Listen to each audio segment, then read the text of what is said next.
ये परमेश्वर की ओर से आपको बता रहा हूँ। जो लोग चढ़ा रहे हैं परमेश्वर उनको ब्लेसिंग दे रहे हैं। आज अपने हाथों को उठाऊं और इसी समय परमेश्वर मैं तेरे चरणों में आता हूँ। पवित्र आत्मा जी आज विनती करता हूँ मेरे पिता परमेश्वर, जो लोग इस समय दशमांश देने का फैसला ले रहे हैं परमेश्वर, इनके घर से आज इसी समय वो बीमारियों के शराब जाएं यीशु मसीह के नाम में, कर्जे के शराब जाएं यीशु मसीह के नाम में। जो लोग दान देते हैं हर संडे हर वीरवार, जिन लोगों ने 3 दिन लगातार बीज बोने का फैसला लिया है परमेश्वर, और शैतान जो उन्हें रोकने के चक्कर में मैं उसको डांटता हूँ भाग यीशु मसीह के नाम में। और इसी समय परमेश्वर जब ये बोए, जैसे आज इस बॉम्बे वाले ने गवाही दिया पवित्र आत्मा, उसके बच्चे ने टॉप किया स्पोर्ट्स में, बहुत सारे लोगों ने गवाहियां दिया कि फौरन से पवित्र आत्मा उनको गवर्नमेंट जॉब की आशीष मिली। मेरे पिता कल इस लड़की ने गवाही दिया था पिछले संडे कि इसको कनाडा का वीजा मिला 3 दिन बोने से। अगर आज आपका फैसला है, अपने हाथों को उठाओ और परमेश्वर यीशु मसीह की सामर्थ ट्रांसफर हो, ट्रांसफर हो, ट्रांसफर हो, आपके खत्ते भरे पूरे हो जाएं, मिराकल मनी की आशीषें स्वर्ग से रिलीज हो और इसी समय आज से नुकसान होना बंद हो जाए यीशु मसीह के नाम में। अरे ऑपरेशन कैंसिल हो जाए यीशु मसीह के नाम में। प्रभु इनके ऊपर तेरे आशीर्वाद उतरने पाए यीशु मसीह के नाम में। बोलो आमीन, सारे बोलो हालेलुया। जल्दी सुनेंगे। मैं फिर कह रहा हूँ कि मैं अब छोटी सी बात बता रहा हूँ आपको। परमेश्वर के कलाम में जो लिखा है उसकी हर चीज की वैल्यू है, हर एक वचन की वैल्यू है। बहुत सारे लोगों को परमेश्वर के वचन की वैल्यू का नहीं पता। आज बहुत सारे लोग परमेश्वर की वैल्यू को नहीं जानते, लेकिन जो लोग वैल्यू को जानते हैं परमेश्वर उनकी जिंदगी में चमत्कार करना चाहता है। बोलो हालेलुया। आप तैयार हैं कि नहीं चमत्कार कराने के लिए? तैयार है कि नहीं? जो लोग तैयार हैं आइए हम परमेश्वर के कलाम में जाएंगे। जल्दी से हम निकालें फिलिपियों की किताब 4:13 हम जल्दी से निकालेंगे। शाबाश, हालेलुया। अभी इसी समय अपने सिर पे हाथ रखो।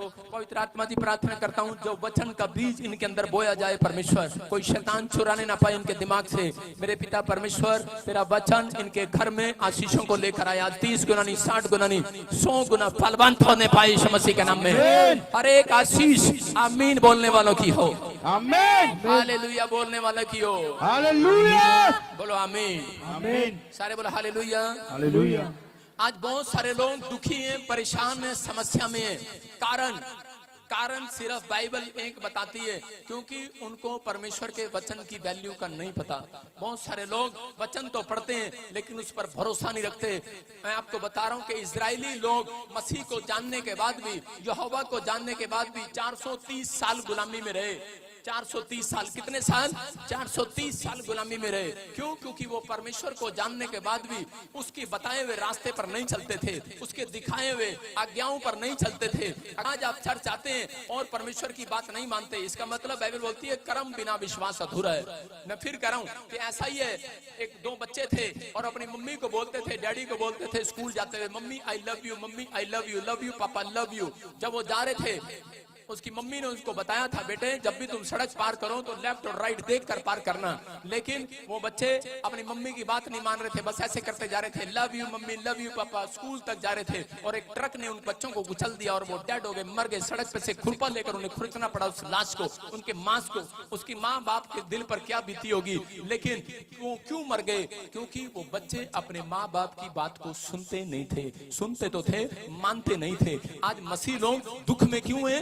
430 साल गुलामी में रहना परमेश्वर के लोगों का करे, अरे ये कोई आसान बात है करे, लेकिन परमेश्वर खुश नहीं होता इन बातों से। करे क्यों चले गए वो 430 साल की गुलामी में? क्योंकि वो लव यू तो बोलते हैं। इसलिए बाइबल के अंदर लिखा कि लोग हे प्रभु तो करते हैं लेकिन एक भी जन मेरा कहना नहीं मानता। मैं कह रहा हूं अगर आप रात पवित्र आत्मा के वचन की वैल्यू को समझ जाओ, आज मैं कह रहा हूं कि मैं तुम्हारे फैक्ट्री को चौड़ा होते दिखाऊंगा यीशु मसीह के नाम में।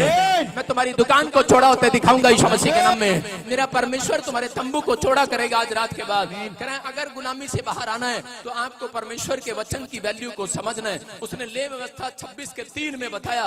उन लोगों को बोलता है, हाँ देखेंगे क्या लिखा, स्क्रीन पर दिखा। यहोवा ने वचन की वैल्यू बताई। इजरायलियों को ले व्यवस्था 26:3 में पहले ही बता दिया था। कह रहा यदि तुम मेरी विधियों पर चलो और मेरी आज्ञाओं को मानकर उनका पालन करो। और इसी के 6 में देखो क्या लिखा। हाँ और मैं तुम्हारे देश में सुख चैन दूंगा। और कह रहा है यदि तुम मेरी विधियों को मानो, और इसी के 6 में लिखा कह रहा है कि मैं तुम्हें सुख और चैन दूंगा तुम्हारे देश में। बोलो हालेलुया। क्या लिखा? मैं तुम्हारे देश में सुख चैन दूंगा और तुम सोओगे, तुम्हें कोई डराने वाला ना होगा। हालेलुया। आज बहुत सारे लोग सोते हैं अपने घर में, कभी सांप आ जाता है सपने में, कभी दादी आ जाती है, कभी मरे हुए दादे आ जाते हैं, कभी ससुर रहते हैं और सास तो कई बार आ जाती है सपने में। बोलो हालेलुया। कह रहे हैं और डर जाते हैं, खड़े हो जाते हैं सास को देखकर, पुराने मुर्दों को देखकर, सांप बिच्छुओं को देखकर लोग डरते हैं। लेकिन यहाँ पर परमेश्वर ने वादा किया इस्राएलियों को, अगर तुम मेरे वचन की वैल्यू को समझो, कह रहा तुम मेरे दिखाए रास्ते पर चलो, मेरी आज्ञाओं को मानो, तो बोलता है कह रहा मैं तुम्हारे देश में सुख और चैन दूंगा। समझ जाना, यूपी से, पंजाब से, हरियाणा से, कहीं से भी मुझे ऑनलाइन देख रहे हो, आज से तुम्हारे देश में, तुम्हारी स्टेट में, तुम्हारे गांव में परमेश्वर सुख और चैन देगा यीशु मसीह के नाम में। तुम्हारे घर में सुख चैन से तुम रहोगे आज से। कह रहा वो क्लेश, घर के क्लेश कह रहा डालने वाला शैतान आज रात भागेगा तुम्हारे घर से यीशु मसीह के नाम में। क्यों? क्योंकि परमेश्वर के वचन की वैल्यू को समझना है। क्योंकि पवित्र आत्मा बोलता है मैं नाश करने वाले को घुड़कूंगा। बोलो हालेलुया, बोलो हालेलुया। मैं बता रहा हूं कि अगर आज आप कह रहे हैं परमेश्वर से, बोलो परमेश्वर मैं आज से तेरे वचन की वैल्यू को समझूंगा। बोलो मैं तेरे वचन की वैल्यू को समझूंगा। मैं कह रहा हूं उन लोगों को समझ में आ रहा है, अगर आप 120 बार हालेलुया बोलो, मैं कह रहा हूं परमेश्वर हर समस्या की दीवार गिरा सकता है आज रात। कह रहा है हालेलुया बोलने वाला भी वैल्यू को समझे। लेकिन लोग सोचते हैं कि शायद ऐसे ही चल रहा हालेलुया हालेलुया हालेलुया, हल्के में लगा रहा हालेलुया। एक बार यहोशू को परमेश्वर ने कहा, अपनी सेना को लेकर जा रहा था यरीहो की नगरी में, और परमेश्वर ने कहा कह रहा है कि यरीहो की नगरी की 4 चक्कर काटना और वो दीवार गिर जाएगी, लेकिन 7वें चक्कर में हालेलुया बोलना।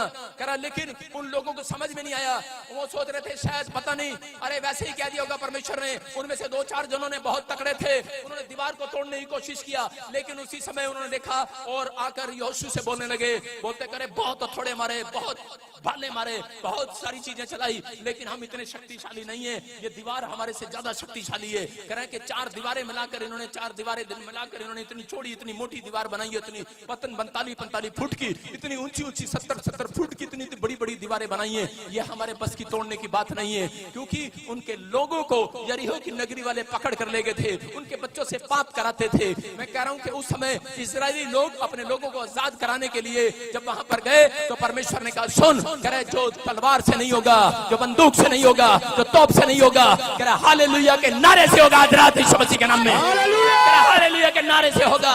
और उन्होंने कहा 7वें चक्कर में जब हालेलुया का नारा लगाया, कह रहा वो दीवार गिर गई है। और जिसे मैं कह रहा हूं कि अगर आज आप हालेलुया का नारा लगाओ, विश्वास करो, मैं कह रहा हूं आज कर्जे की दीवार गिरेगी, आज बीमारी की दीवार गिरेगी, आज समस्याओं की दीवार गिरेगी। वचन की वैल्यू को समझ जाना। बोला हालेलुया। एक लड़के का बुखार नहीं उतरा, मसीह में था वो, मैंने उसको बोला, उसकी माँ को कुछ नहीं बोलना, परमेश्वर बुखार उतार दे। मैंने कहा तू 120 बार बस यही बोलता रहा हालेलुया हालेलुया। उसकी माँ बोलती रही और अगले दिन आई बोलती, लड़के का बुखार उतर गया, कोरोना में थे। मैं कह रहा हूँ परमेश्वर ने आजाद कर दिया।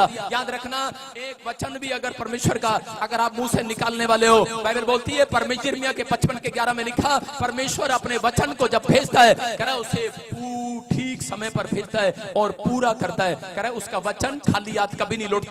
जैसे आकाश से बारिश नीचे आती है और खाली नहीं आती, कह रहा घास या फसल पैदा करके जाती है, ऐसा ही आपके मुंह से निकला हुआ वचन अगर आप बोलना स्टार्ट करें, वैल्यू समझे। मैं कह रहा हूं अगर आप डरे हुए हैं, आपको लोग आकर बताते हैं हेलो बिल्ली रास्ता काट गई, हेलो क्या करना, तेरे पेट में दर्द हो रहा है, धरण हो रही है, कह रहा है कोई बात नहीं, तागा बंधवा ले, लोटा रखवा ले। एक बार मेरे पेट में धरण हो गई और इसी समय मेरा डैडी कहीं जाता होगा किसी आयुर्वेदिक बाबे के पास, और रात को मैं सो रहा था, मेरे डैडी को पता लगा मेरे बच्चे को धरण रहती है, और इसी समय मैंने देखा रात को मैं सोया हुआ था, लोटा रख के मेरे पेट पे खड़ा हो गया। मैंने कहा क्या कर रहा, मारेगा क्या? कह रहा तेरी धरण ठीक कर रहा हूं। मैंने कहा ये वाली धरण ऐसे ठीक नहीं होने वाली। बोलता कह रहा नहीं, कह रहा तेरी धरण ठीक कर रहा हूं, लेकिन ठीक नहीं हुई। उस दिन से मैं ज्यादा बीमार पड़ गया, पीजीआई तक आ गया। मैं आपको बता रहा हूं, लेकिन जब मुझे किसी ने यीशु के बारे में बताया, उसने कहा कि यीशु के 39 कोड़े खाने से तू चंगा हो गया आज। हालेलुया।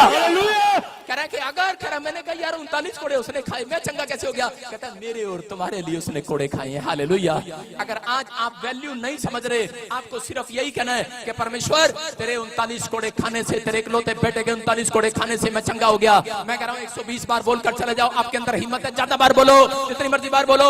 मैं इसलिए बोलता हूँ क्योंकि परमेश्वर ने मनुष्य की उम्र को 120 साल बना दिया था, अब 70 साल बना दिया होगा, लेकिन बोल रहा है, कह रहा है कि 120 बार अगर बोलोगे 39 कोड़े खाने से यीशु तेरे मैं चंगा हो गया हूं आज। हालेलुया। कह रहा हर वचन की वैल्यू है, जब आप मुंह से निकालते हैं परमेश्वर काम करता है। अगर आज विश्वास नहीं है तो मैं आज आपको एक ऐसा मंत्र देकर जाऊंगा जिससे आप करोड़पति हो जाओगे। कितने लोग ये मंत्र लेना चाहते हैं? बोलो, हाथ उठाओ। चलो चुप, ऐसा कोई मंत्र नहीं है मेरे पास। सारे बोलो हालेलुया। देखो मैंने देख रहा हूं वचन के सुनने वाले मसीह लोग भी लालची हैं, इसका मतलब वो कैसे हाथ खड़ा कर लिया? करोड़ का नाम सुनते ही मंत्र मिलेगा भाई साहब, मंत्र मिलेगा, वहां मिलेगा पेड़ पत्थरों के नीचे नहीं, यहाँ मंत्र नहीं मिलेगा, यहाँ तो यीशु का वचन मिलेगा। हालेलुया।